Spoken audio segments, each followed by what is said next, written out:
اس وقت بدترین فرقہ پرستی جو ہے وہ اس حلقے میں، اور یہ جو ہے اس وقت میں اپنے دلی احساسات کی ترجمانی کر رہا ہوں کہ فرقہ پرستی جسے کہتے ہیں وہ جو ہے بدترین کیفیت جو ہے وہ اس جماعت کے اندر آ چکی، کہلاتی جماعت ہے، جماعت نہیں ہے، فرقہ، بہت سخت فرقہ۔ حضرت علی کو خدا کہنے والے پیدا ہوئے کہ نہیں؟ بتائیے نا، کیا وجہ ہے کہ علی کو خدا کہنے والے پیدا ہوئے لیکن محمد کو خدا کہنے والا پیدا نہیں ہوا صلی اللہ علیہ وسلم ورضی اللہ تعالی عنہ؟ بہت اہم بات ہے، غور کیجئے گا اس میں۔ حالانکہ حضرت علی کا رتبہ کہاں، حضور کا کہاں؟ آج بھی آپ دیکھیے آپ کے جاہل عوام کے زبان پر نعرہ یا علی مدد کا ہوتا ہے، یا محمد مدد کسی نے کہا آج تک؟ یہ یا محمد لکھنے کے کام آتا ہے، صرف وہ مسجد پہ لکھ دو تاکہ پتہ چل جائے یہ فلاں فرقے کی مسجد ہے، دوسرا خود ہی بھاگ جائے وہاں سے۔ یہ صرف اس کام کے لیے ہے۔ باقی جہاں اصل میدان میں بات آتی ہے، کوئی نعرہ لگاتا ہے یا محمد مدد، محمد کا رتبہ اونچا یا علی کا، تو ان سے کیوں نہیں مدد مانگی؟ یہ سوالات آپ کے سامنے رکھ رہا ہوں میں۔ پھر یہ کہ جس طریقے سے کہ غوث اعظم کو پکارا جاتا ہے، کیا محمد کو پکارا جاتا ہے؟ کیا نسبت ہے؟ حضرت علی تو پھر بھی صحابی ہے، خلیفہ چہارم ہے، حضور کے چچا داد بھائی ہے، داماد ہے، غوث اعظم تو بہرحال وہ نسبت تو نہیں ہے۔ دیکھیے میں اس کا تعلق جوڑتا ہوں ختم نبوت سے۔ جس طرح اللہ نے خصوصی حفاظت فرمائی ہے قرآن کی، اسی طرح خصوصی حفاظت فرمائی ہے محمد الرسول اللہ کی۔ یہ اسپیشل پروٹیکشن ہے، ورنہ نہیں ہو سکتی تھی۔ یہ خصوصی تحفظ ہے اللہ کا۔ یہاں بگاڑ پیدا ہو جائے تو صحیح کون کرے گا؟ حضرت مسیح کی اصل حقیقت تو حضور نے آگے بتا دی۔ ذالک عیسی ابن مریم قول الحق الذی فیہ یمترون ما کان للہ ان یتخذ ولدا سبحانہ۔ یہ حضور نے آ کر حضرت مسیح کی حقیقت بیان کر دی کہ نہیں؟ سورہ مریم کی یہ آیات سنی تھی نجاشی رحمت اللہ علیہ نے جب حضرت جعفر ابن ابی طالب کی زبان سے، تو کیا کہا تھا تنکا اٹھا کر، خدا کی قسم جو ان آیات میں مسیح کا مقام بیان ہوا ہے، مسیح اس سے تنکا بھر بھی زیادہ نہیں ہے۔ لیکن اگر محمد الرسول اللہ کو خدا کا بیٹا بنا دیا گیا ہوتا یا خدا بنا دیا گیا ہوتا تو کون آتا اس کی اصلاح کا؟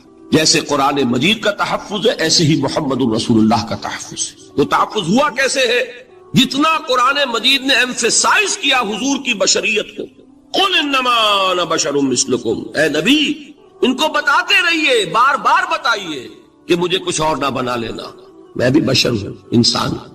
ہاں مجھ پر وحی ہوتی ہے، تم پر نہیں ہوتی، یہ فرق ہے۔ میں رسول ہوں، تم نہیں ہو۔ یہ بات میں ذرا اور مسئلہ میں واضح کروں گا، ابھی صرف یہ نوٹ کیجئے کہ یہ تحفظ جو ہے، جیسے قرآن کو تحفظ دیا لیکن اس کے لیے ذرائع بھی ہے نا۔ یہ حفظ قرآن کا سلسلہ جو ہے یہ اس کا ذریعہ بنا، یہ رمضان میں تراویح جو ہے اس کا ذریعہ بنی۔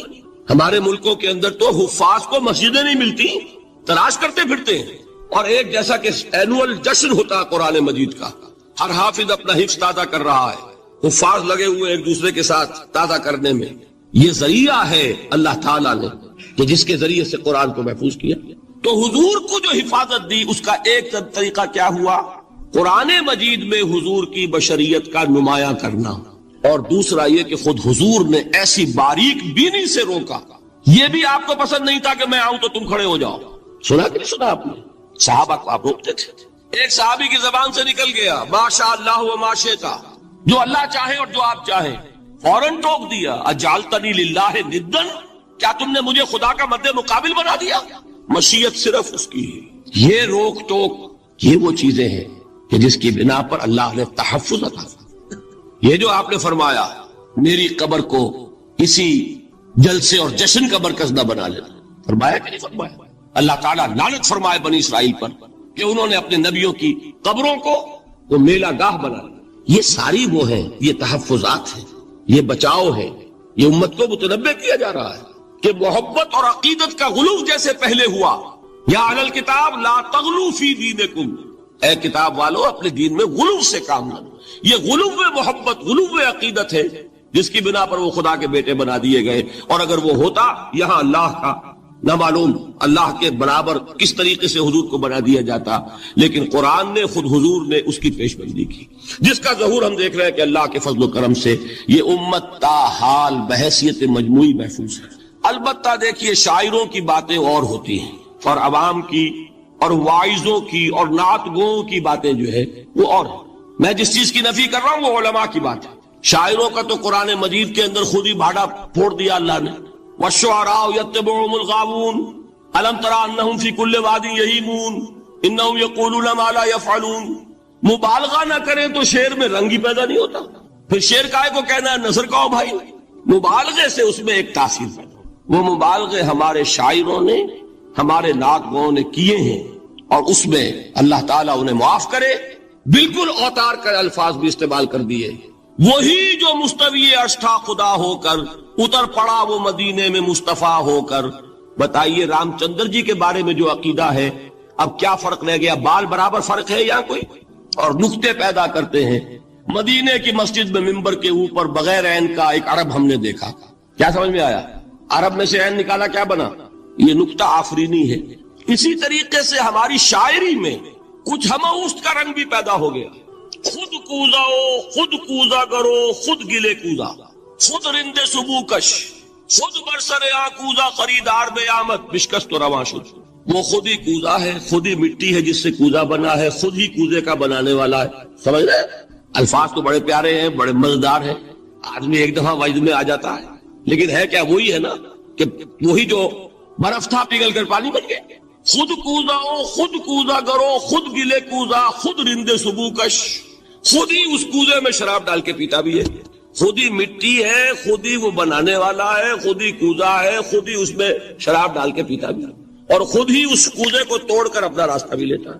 اب آپ اس پر سر دنیے اور جو چاہے کریں، لیکن یہ کہ اس کا ڈانڈے مل گئے کہ نہیں اسی ہماؤس سے.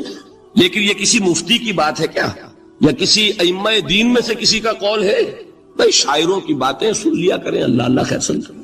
ان چیزوں کا بہت زیادہ سختی کے ساتھ نوٹس بھی لینے کا کوئی فائدہ نہیں ہوتا. بات وہ ہونی چاہیے کہ جو علماء کہہ رہے ہیں مستند عقائد جو ان کی کتابوں میں درج ہو ان سے بات ہونی چاہیے. تو یہ چیزیں یہ گمراہیاں آئی ہیں، لیکن الحمدللہ ثم الحمدللہ کہ یہ عوام میں ہے، جہلاء میں ہے، شعراء میں، نعت گو میں ہے. یہ کسی بھی مستند دینی فرقے کے مستند علماء میں ہم کہاں موجود. البتہ ایک مسئلہ جو ہے نور اور بشر کا وہ ذرا تھوڑا سا میں حل کر دوں. آج آپ سمجھتے ہوں گے لا ینحل ہے. میں نے جس طرح کہا تھا کہ امام بخاری کا قول بھی 100% درست اور امام ابو حنیفہ کا بھی 100% درست ثابت کیا کہ نہیں، اسی طرح میں کہتا ہوں جو حضور کو بشر کہتے ہیں وہ بھی 100% درست، جو حضور کو نور کہتے ہیں وہ بھی 100% درست. مطلب کیا ہے؟ دیکھیے ہر انسان کے وجود کے دو حصے میں نے پہلے دن شاید کچھ بیان کیا تھا. ایک خاکی وجود اور اینیمل بینگ جو حیوان ہے ہمارا، ایک وہ روح ربانی جو اس میں پھونکی گئی. آدم میں جب وہ روح پھونکی گئی تب وہ مسجود ملائک بنے. فَإِذَا سَوَّيْتُهُ وَنَفَخْتُ فِيهِ مِن رُوحِي فَقَعُوا لَهُ سَاجِدِينَ. دو جگہ آئے تھے قرآن مجید میں ایک شوشے کے فرق کے بغیر، سورہ حجر اور سورہ صاد. جب میں اس کو پوری طرح تیار کر لوں اور اس میں اپنی روح میں سے پھونک دوں تو گر پڑنا اس کے سامنے سجدے میں. ہمارا جو خاکی وجود ہے وہ ظلمانی ہے اور جو ہمارا روحانی وجود ہے وہ نورانی ہے. اس کی نسبت کس سے ہے؟ اللہ سے. بات سمجھ میں آئی؟ لیکن ہم نے اپنے اس نورانی وجود کو اپنے خاکی ظلمانی وجود میں دفن کیا ہوا ہے اور محمد الرسول اللہ صلی اللہ علیہ وسلم کا وہ نورانی وجود آپ کے اس خاکی وجود پر اس درجے غالب تھا کہ وہ خاکی وجود معدوم کے درجے میں ہے، لیکن وہ حضور صلی اللہ علیہ وسلم پر اثر انداز نہیں ہو سکتا. وہی خاکی وجود ہے جسے ہم نفس کہتے ہیں. نفس غلبہ کر سکتا ہے محمد پر صلی اللہ علیہ وسلم. حضور کی شخصیت کی نورانیت نے آپ کی شخصیت کے خاکی وجود کا احاطہ کیا ہوا. ہماری شخصیت کی ظلمانیت نے ہماری اس نورانیت کو گل کیا ہوا، دفن کیا ہوا، چھپایا ہوا. بس یہ فرق ہے. انہیں آپ کہہ لیں نور، صحیح ہے، ان کی نورانیت غالب ہے. یہی بات ہے جو حضور نے اس طرح سمجھائی. دیکھو ہر انسان کے ساتھ ایک شیطان ہوتا ہے. اب کسی صحابی نے بڑی جرت سے کام لیا، پوچھ لیا حضور کیا آپ کے ساتھ بھی ہے؟ ہر انسان کے ساتھ جو کہا نا، تو انسان تو ہے آپ بھی، جو کہ آپ کے ساتھ بھی ہے. آپ نے فرمایا ہے، لیکن میں نے اسے مسلمان کر رکھا. بات ختم ہو گئی. نفی نہیں ہے، وہ میرے تابع ہے، میرا مطیع ہے، مجھے غضب نہیں پہنچا سکتا. ہے تو صحیح، لیکن نہ ہونے کے درجے میں آ گیا کہ نہیں. یہ ہے فرق سارا. اور میں یہاں پہ کوٹ کرنا چاہتا ہوں ایک بہت بڑے بریلوی مکتب فکر کے عالم دین صاحب زادہ، نام میرے ذہن سے ایک دم اتر گیا، فیض الحسن، اللہ تعالیٰ ان کی خطاؤں سے درگزر فرمائے، ان کی مغفرت فرمائے. آپ نے سنا ہوگا نا نام. انہوں نے ایک روز تقریر کی جو میں نے سنی, اور تقریر کہاں کی؟ ساہیوال میں. وہاں کا ایک بہت مشہور چوک ہے, مہاجرین, مسجد مہاجرین کہلاتی ہے, وہاں تقریر تھی ان کی, میں نے سنی. ان کے الفاظ یہ تھے کہ کیا آپ لوگ ہمیں جاہل سمجھتے ہیں؟ کیا ہمیں عربی نہیں آتی؟ کیا ہم نے قرآن نہیں پڑھا جس میں بار بار یہ لکھا ہوا ہے کہ حضور بشر ہیں؟ حضور بشر ہیں, لیکن اصل میں ہم حضور کی بشریت کو نمایاں کرنے کو سوء ادب سمجھتے ہیں. بات سمجھیے آپ نے, اس قدر پیاری بات ہے. انہوں نے کہا کہ آپ کے باپ کا نام کیا ہے؟ عبد الرحمان. آپ عبد الرحمان کہہ کے پکارتے ہیں انہیں؟ ابا جان. ابھی آپ نے وہ آیات سنی, حضرت ابراہیم نے اپنے مشرک باپ کو یا ابت ہے, یا ابت ہے, بڑا پیارا ترجمہ کیا, ابا جان, ابا جان. کیا نام لیں گے؟ آپ کے باپ کا نام ہے, نام نہیں لیتے آپ. کیوں؟ ادب کی وجہ سے. اسی وجہ سے ہم در حقیقت حضور کی بشریت کو نمایاں کرنے کو سوء ادب سمجھتے ہیں, ورنہ کوئی ہم جاہل ہیں, ہمیں عربی نہیں آتی, ہم نے قرآن نہیں پڑھا, ہم جانتے ہیں کہ وہ بشر. بات سمجھ میں آئی؟ کتنی آسانی سے مسئلہ حل ہوتا, بشرطے کہ نیت حل کرنے کی ہو. آخر آمنہ کے بیٹے ہیں, عبداللہ کے بیٹے ہیں, عبد المطلب کے پوتے ہیں. بچپن آپ پر گزرا ہے, لڑکپن آپ پر گزرا ہے, نوجوانی آپ پر آئی ہے, جوانی آپ پر آئی ہے, شادی آپ نے کی ہے, اولاد آپ کی ہے. کون بے وقوف احمق ہوگا کہ جو آپ کی بشریت کا انکار کرے گا؟ لیکن یہ کہ جس طریقے سے اس کو بیان کیا جاتا ہے وہ ایک مسئلہ بن گیا اختلافی, وہ رد و قضا اور کھینچ تان. اور اس میں بھی سمجھ لیجئے مثلکم پر جو ایمفیسس بعض حضرات دے دیتے ہیں اپنے توحیدی, جو ان کے اندر ایک مزاج ہے, اللہ تعالیٰ ان کے مزاج کو اور پختہ کرے, لیکن اس میں بھی مبالغہ کیا جاتا ہے. ایک حدیث مجھ سے سنیے جس میں حضور نے مثل کا انکار کیا. مثلکم کا مطلب اگر کسی نے یہ سمجھا کہ بالکل ہم جیسے ہیں تو بہت بڑی مغالطے میں. حضور صوم وصال سے منع فرماتے تھے, خود رکھتے تھے. صوم وصال کیا ہے؟ آج روزہ رکھا, شام کو افطار نہیں کیا, وہی روزہ رات بھر چل رہا ہے, اگلے دن بھی چل رہا ہے, شام تک کو جا کے پھر کھولا تو 2 دن کا صوم وصال ہو گیا. اگلے دن بھی نہیں کھولا, چلا تو 72 گھنٹے کا صوم وصال ہو گیا. یہ کیا ہے؟ صوم وصال. خود رکھتے تھے اور صحابہ کو روکا. صحابہ میں سے کسی نے ہمت کر لی, حضور آپ خود رکھتے ہمیں روکتے. فرماتے ہیں ایکم مثلی, تم میں سے کون مجھ جیسا ہے؟ ابھی تو عند ربی, میں تو اپنے رب کے پاس رات گزارتا ہوں. وہ یطعمنی ویسقین, وہ مجھے کھلاتا ہے پلاتا ہے. بتائیے کون ہے جو اس کا دعویٰ کرے گا؟ حضور کے خصائص ہیں, اس ساتھ نوٹس بھی لینے کا کوئی فائدہ نہیں ہوتا. بات وہ ہونی چاہیے کہ جو علماء کہہ رہے ہیں, مستند عقائد ہو, جو ان کی کتابوں میں درج ہو, ان سے بات ہونی چاہیے. تو یہ چیزیں, یہ گمراہیاں آئی ہیں, لیکن الحمدللہ ثم الحمدللہ کہ یہ عوام میں ہے, جہلاء میں ہے, شعراء میں, نعت گو میں ہے. یہ کسی بھی مستند دینی فرقے کے مستند علماء میں ہم کہاں موجود. البتہ ایک مسئلہ جو ہے نور اور بشر کا, وہ ذرا تھوڑا سا میں حل کر دوں. آج آپ سمجھتے ہوں گے لا ینحل ہے. میں نے جس طرح کہا تھا کہ امام بخاری کا قول بھی 100% درست, اور امام ابو حنیفہ کہ اگر اسے کرش نہ کر دیا جاتا تو انقلاب محمدی علی صاحب الصلاۃ والسلام اسی وقت ناکام ہو جاتا. یہ حضرت ابو بکر صدیق رضی اللہ تعالیٰ عنہ کے فضائل کا سب سے درخشاں باب ہے کہ انہوں نے اپنے عزم اور ہمت اور استقلال اور اللہ پر اعتماد, اللہ پر توکل اور بھروسے کے ساتھ ان دونوں فتنوں کو آئرن ہینڈ کے ساتھ کرش کر دیا. اور سال سوا سال ہی میں ان دونوں کاؤنٹر ریولوشنری موومنٹس کو ختم کر کے اس کے بعد انہوں نے جلد ہی اس نظام کا گویا کہ انچارج حضرت عمر رضی اللہ تعالیٰ عنہ کو بنا دیا کہ جو خلیفہ ثانی ہے. پھر ہم نے دیکھا کہ حضرت عمر کے زمانے میں رضی اللہ تعالیٰ عنہ توسیع کا جو عمل ہے, توسیع انقلاب محمدی کا عمل بڑی تیز رفتاری کے ساتھ جاری ہوا. فتوحات کا سیلاب آیا, ایران پوری سلطنت تہس نہس ہو کر رہ گئی, اس کے پرچے اڑ گئے. سلطنت روما اپنے تمام شمالی افریقی مقبوضات سے محروم, مغربی ایشیا سے اسے بے دخل کر دیا گیا, صرف وہ یورپ کے اندر محدود ہو کر رہ گئی. اب ظاہر بات ہے کہ اس کے خلاف بھی تو پھر رد عمل ہونا تھا, کاؤنٹر ریولوشنری موومنٹس اٹھنی تھی. تو سب سے پہلے حضرت عمر رضی اللہ تعالیٰ عنہ کی خلافت اور اس کے چراغ کو بجھانے کے لیے ایران کی طرف سے رد عمل ظاہر ہوا. ہرموزان جو ایک بڑا ان کا جرنیل تھا, اس کی سازش اور ابو لولو فیروز کے ذریعے سے حضرت عمر رضی اللہ تعالیٰ عنہ کو شہید کر دیا گیا. سمجھا یہ گیا تھا کہ یہ ساری عمارت شاید اسی شخصیت کی بل پر کھڑی ہے.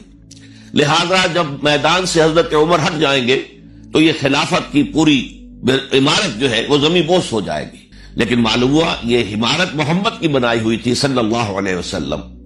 کھنڈر بتا رہے ہیں عمارت عظیم تھی، بڑی عظیم عمارت تھی جو حضور نے تعمیر کی تھی.